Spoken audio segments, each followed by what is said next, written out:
ഇറാനിൽ യുദ്ധ തയ്യാറെടുപ്പുകൾ നടത്തുന്നു എന്ന് ഇറാനിൽ നിന്ന് പുറത്തിറങ്ങുന്ന ഇർന പത്രത്തെ ഉദ്ധരിച്ചുകൊണ്ട് ചില അറബ് മീഡിയകൾ റിപ്പോർട്ട് ചെയ്യുന്നു. നിലവിൽ നമ്മൾ കണ്ടുകൊണ്ടിരിക്കുന്ന യുദ്ധ സാഹചര്യവും അവസ്ഥകളുമല്ല ഇറാനിലുള്ളത്. അവിടെ ഒരു യുദ്ധകാഹളം ഉരുണ്ടുകൂടുന്നു എന്നുള്ള വിവരമാണ് മീഡിയ പ്രസിദ്ധീകരിച്ചുകൊണ്ട് പുറത്തുവിട്ടത്. എന്താണ് ഈ കാര്യം എന്നതിനെക്കുറിച്ചുള്ള ഒരു വിവരണങ്ങളും അതിൻ്റെ കൂടെ പറയുന്ന കാര്യം ഇങ്ങനെയാണ്: ഇറാനെ ആക്രമിക്കാൻ വേണ്ടി ഇസ്രായേൽ തയ്യാറെടുക്കുന്നു എന്ന് വെച്ചാൽ ഈ അമേരിക്ക അതിന് പൂർണ്ണ പിന്തുണ നൽകുന്നു. ഒരു പക്ഷേ ഇറാനും ഇസ്രായേലും ചേർന്ന് ആക്രമിക്കാനുള്ള സാധ്യതകൾ ഇറാൻ മുൻകൂട്ടി കാണുന്നു. അതിൻ്റെ ഒന്നും ഔദ്യോഗികമായിരിക്കുന്ന പ്രഖ്യാപന കാര്യങ്ങളൊന്നും വന്നിട്ടില്ലെങ്കിൽ പോലും ഇങ്ങനൊരു സാധ്യത ഉണ്ട് എന്നുള്ളതാണ്. രണ്ട് രീതി അല്ലെങ്കിൽ അമേരിക്കയുടെ രാഷ്ട്രീയം രണ്ട് തരത്തിൽ ഇപ്പോൾ നീങ്ങുന്നു. അതിലൊന്ന്, യുദ്ധം അവസാനം എന്ന് പറയുന്ന ബൈഡന്റെ സ്വപ്നം പൂവണിയാനുള്ള സാധ്യത വളരെ കുറവാണ്. ജനുവരി 20 ഇനി വളരെ കുറഞ്ഞ ദിവസമുള്ളൂ, 10-13 ദിവസം മാത്രമാണ് ഉള്ളത്. അതിൻ്റെ ഇടയിൽ ഒരു യുദ്ധവിരാമം പാലസ്തീൻ്റെ ഭൂപ്രദേശത്ത് ഉണ്ടാവാനുള്ള സാധ്യതകൾ കുറവാണ് എന്നതിനാൽ പകരം എന്ത് ചെയ്യണം? ഇറാനെ ആക്രമിച്ചുകൊണ്ട് അവരുടെ പരമാവധി ശക്തി കുറക്കാനുള്ള ശ്രമം നടത്താനുള്ള തന്ത്രം ജോ ബൈഡന്റെ നേതൃത്വത്തിൽ ആരംഭിച്ചിരിക്കുന്നു എന്നുള്ളതും, പുതുതായിട്ട് അധികാരത്തിൽ ഏറാൻ പോകുന്ന റൊണാൾഡ് ട്രംപ് അദ്ദേഹത്തിന്റെ സമീപന രീതികൾ ഇപ്പോഴും കൃത്യമല്ലാത്തതിനാൽ ആയുധത്തിന്റെ ഒരു കുറവ് ഇസ്രായേൽ രാജ്യത്ത് ഉണ്ടാവാതിരിക്കാൻ പരമാവധി ഇസ്രായേലിന്റെ ആയുധപ്പുരകൾ നിറക്കാൻ വേണ്ടി രഹസ്യമായി അമേരിക്കൻ പ്രസിഡന്റ് ജോ ബൈഡൻ ഇസ്രായേലിന് ആയുധ കൈമാറ്റം ചെയ്യുന്നുണ്ട് എന്ന തരത്തിലുള്ള വിവരങ്ങളുമാണ് പുറത്തു വന്നത്. ഇത് രണ്ട് രീതി ഇതിനെ വ്യാഖ്യാനിക്കുന്നു. ഒന്ന്, ജോ ബൈഡൻ പൂർണ്ണമായി ഇസ്രായേൽ പ്രധാനമന്ത്രിയുമായി ചേർന്ന് നിൽക്കുന്ന വ്യക്തിയാണ്. അവരുടെ സ്റ്റേറ്റ് പോലെയാണ് ഇസ്രായേലിനെ കാണുന്നത്. അമേരിക്കയുടെ ഒരു സ്റ്റേറ്റ് പോലെയാണ് ഇസ്രായേലിനെ അമേരിക്കക്കാരന്, പ്രത്യേകിച്ച് ജോ ബൈഡൻ. ഇസ്രായേലിനുള്ള ഒരു പരാജയം ജോ ബൈഡന് താങ്ങാൻ കഴിയുന്നതിനും അപ്പുറമാണ്. അതുകൊണ്ട് ട്രംപ് അധികാരത്തിലേറിയാൽ വല്ല കാരണവശാലോ ഇസ്രായേലിന് ആയുധം നൽകുന്നതിൽ നിന്ന് അമേരിക്ക പിന്നോട്ടം നിന്നാൽ ആ യുദ്ധത്തിൽ ആ സമയത്ത് തന്നെ ഇസ്രായേൽ പരാജയപ്പെടും. അത് മിഡിൽ ഈസ്റ്റിൽ സാരമായിട്ട് ബാധിക്കും. മിഡിൽ ഈസ്റ്റിൽ ഇങ്ങനെ ബാധിച്ചു കഴിഞ്ഞാൽ അത് അമേരിക്കക്ക് സാമ്പത്തിക രംഗത്ത്, പ്രതിരോധ രംഗത്തും ഒക്കെ വലിയ പ്രശ്നമായിട്ട് നിലനിൽക്കും. ആയുധ വിപണിയെ പോലും ബാധിക്കും എന്ന് പോലും പറയപ്പെടുന്നുണ്ട്. അങ്ങനെ ഒരു സാഹചര്യം ഭാവിയിൽ ഇസ്രായേലിന് വരാതിരിക്കാൻ വേണ്ടി പരമാവധി ആയുധങ്ങൾ നൽകുക എന്നുള്ള ഒരു തന്ത്രത്തിലേക്ക് ജോ ബൈഡൻ മാറിയിരിക്കുന്നു. അതാണ് ഇതിന്റെ ഒരു രീതി പറയുന്നത്. രണ്ടാമത്തെ ഒരു രീതി പറയുന്നത്, ഇസ്രായേലുമായി ജോ ബൈഡനുള്ള അത്ര ബന്ധമൊന്നും നിലവിൽ അധികാരത്തിൽ വരാൻ പോകുന്ന റൊണാൾഡ് ട്രംപിന് ഇല്ല. പക്ഷേ അവിടെ ഒരു വിഷയം പറയുന്നത്, ഇറാന്റെ ബദ്ധശത്രുവാണ് റൊണാൾഡ് ട്രംപ്. ഇസ്രായേലിനോട് അനുഭാവം പ്രകടിപ്പിച്ചിട്ടില്ലെങ്കിലും ഇറാന് എതിരെ നിലപാടെടുക്കും എന്നതിനാൽ അത് ഇസ്രായേലിന് വലിയ ഗുണം ചെയ്യും. ആ ഒരു ഗുണം ഇസ്രായേലിന് വലിയ രീതിയിലുള്ള മുന്നേറ്റം ഉണ്ടാക്കാൻ സാധ്യമാവുകയും ചെയ്യും എന്ന് ഇസ്രായേൽ കണക്കുകൂട്ടുന്നു.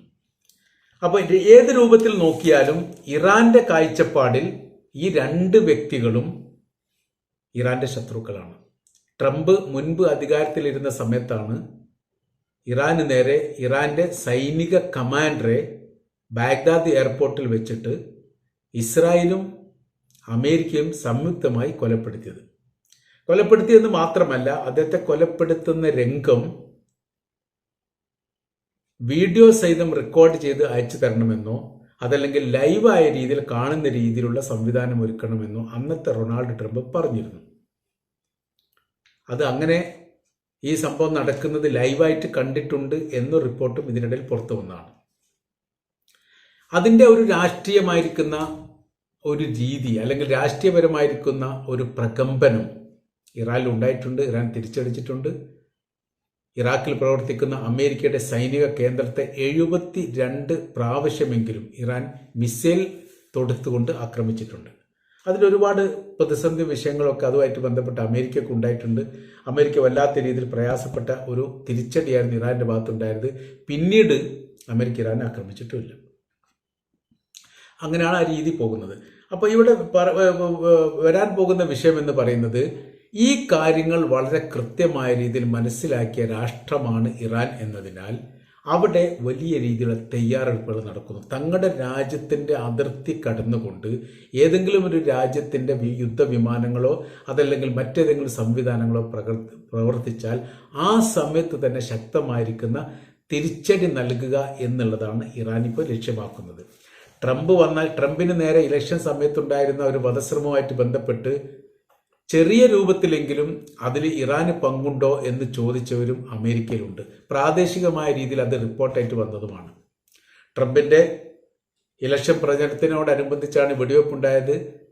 വെടിവെപ്പ് എന്ന് പറയുന്ന സമയത്ത് ട്രംപിന്റെ ചെവിയിലാണ് ഉണ്ട തട്ടിയത്. ചെവി മുറിഞ്ഞ് ബ്ലഡ് വരുന്നതൊക്കെ നമ്മൾ കണ്ടതാണ്. പിന്നീട് സുരക്ഷാ വിഭാഗങ്ങളാണ് അവരെ ട്രംപിനെ വളഞ്ഞുകൊണ്ട് രക്ഷപ്പെടുത്തിയിട്ട് ആ പ്രദേശത്ത് നിന്ന് രക്ഷപ്പെടുത്തി കൊണ്ടുപോകുന്നത്.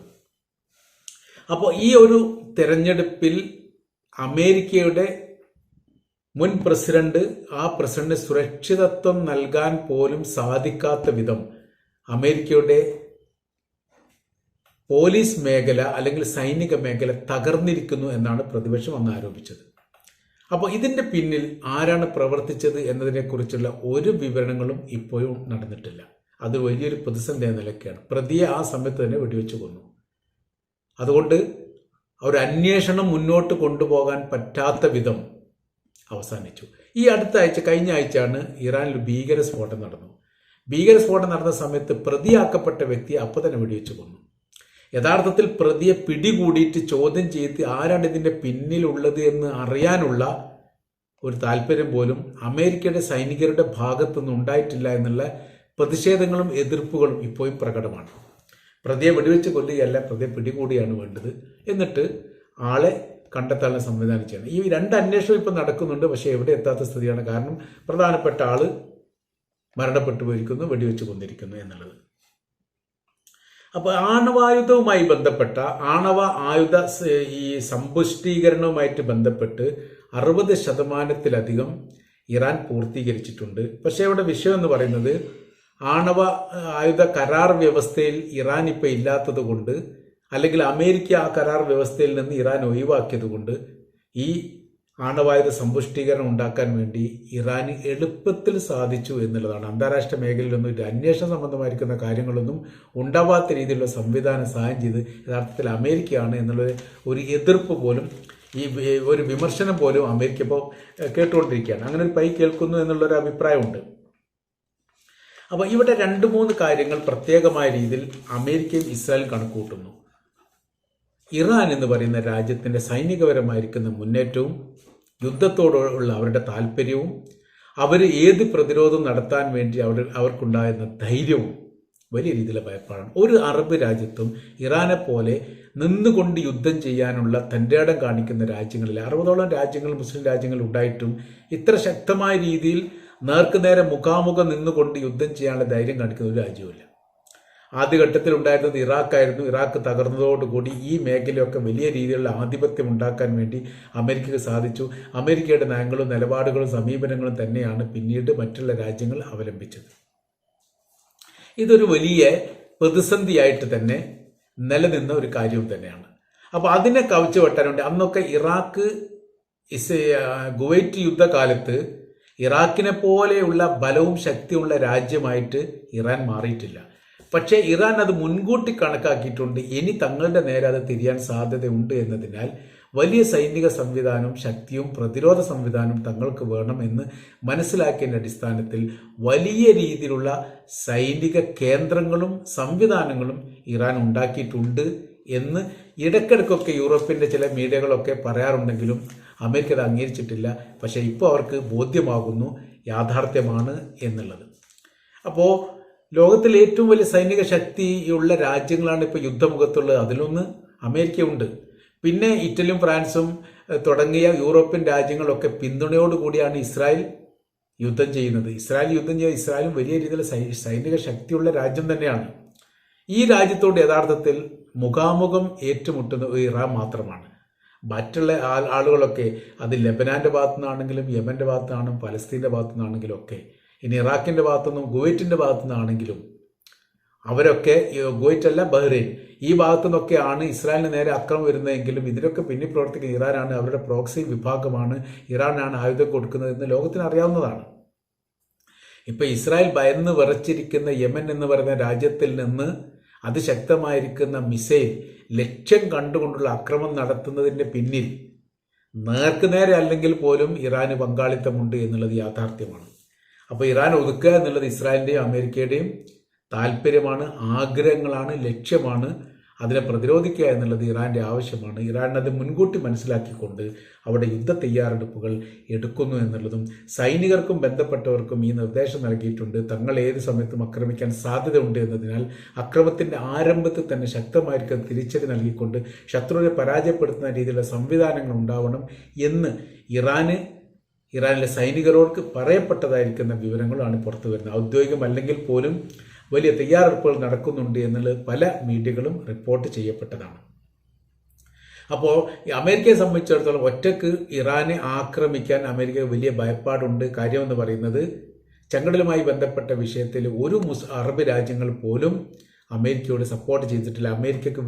അമേരിക്ക വിശ്വാസമില്ലാത്ത രീതിയിലാണ് അവരുടെ നയങ്ങളും അവരുടെ നിലപാടുകളൊക്കെ ഉള്ളത് എന്ന് പിന്നീട് അമേരിക്കക്ക് തന്നെ അത് ബോധ്യമായി ചെയ്തിട്ടുണ്ട്. ഏതായിരുന്നാലും ഇപ്പോഴത്തെ സാഹചര്യം എന്ന് പറഞ്ഞാൽ ഈ യുദ്ധത്തിന്റെ വിരാമത്തെക്കുറിച്ചല്ല, ഇറാനെ ഒതുക്കുക എന്നതിനെക്കുറിച്ചാണ് ഇസ്രായേൽ ഇപ്പോൾ സംസാരിക്കുന്നത്, അമേരിക്ക ഇപ്പോൾ സംസാരിക്കുന്നത്.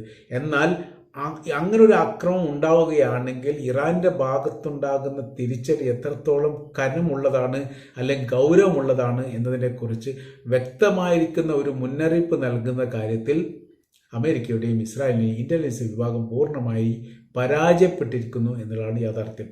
ഏതായിരുന്നാലും ഇറാനിൽ നമ്മൾ അറിഞ്ഞിടത്തോളം ആ റിപ്പോർട്ട് ശരിയാണെങ്കിൽ യുദ്ധ തയ്യാറെടുപ്പുകൾ നടക്കുന്നു. ഇറാനെയും ഇസ്രായേലിനെയും അമേരിക്കയും സദാ വീക്ഷിച്ചു കൊണ്ടിരിക്കുകയാണ്. അവരുടെ പ്രവർത്തനങ്ങളും അവരുടെ സമീപനങ്ങളും അവരുടെ നിലപാടുകളും ഭരണാധികാരികൾ പറയുന്ന അഭിപ്രായങ്ങളെല്ലാം ക്രോഡീകരിക്കുമ്പോൾ ഇപ്പോഴത്തെ യുദ്ധാവസ്ഥ എങ്ങനെ പോകുന്നു എന്നുള്ളതും അത് ഇറാനെ എങ്ങനെ ബാധിക്കുന്നു എന്നുള്ള കാര്യവും കൃത്യമായ രീതിയിൽ ഇറാൻ മനസ്സിലാക്കിയിരിക്കുന്നു എന്നാണ് നമ്മൾക്ക് അറിയാൻ വേണ്ടിയിട്ട് സാധിക്കുന്നത്.